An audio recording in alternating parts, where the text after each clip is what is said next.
was a once-in-a-lifetime experience, and the Commonwealth's Congressman Gregorio Kilili Sablan was there in the U.S. House chamber to witness a first-ever address by a pope to the Congress.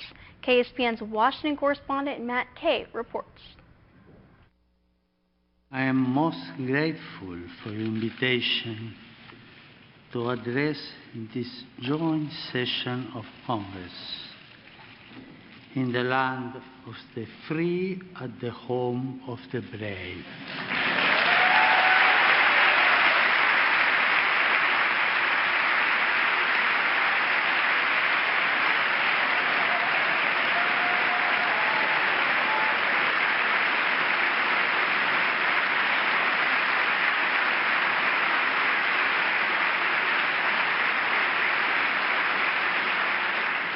For Congressman Greg Kilili Sablan, himself a Roman Catholic, it was a moment that will live forever. Seeing the Pope yesterday and today was an experience I'll never forget, challenging us all to be better human beings, and but he's showing us also what we can do to be closer to God. Pope Francis, dressed in full papal vestments, delivered a message of hope and love to the U.S. Congress and the American people, including the people of the CNMI.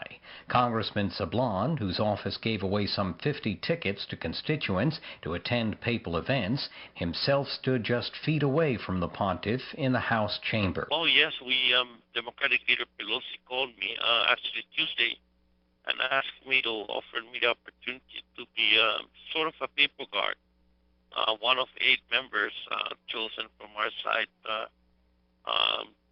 who were seated right there in the center seats where the Pope walked in. Pope Francis called on Americans to practice the golden rule on immigration, to protect human life at every stage, to combat global warming, fight fundamentalism, and defend religious freedom. The Pope urged U.S. lawmakers to work together in unity for the greater good of all Americans. Sablan was asked if the golden rule of treating others as we wish to be treated will make a difference among feuding lawmakers as the federal government faces the threat of another shutdown next Wednesday, this time over abortion and Planned Parenthood funding. Would it allow members to get over their differences, and get a budget passed? I think for me it's much greater than that.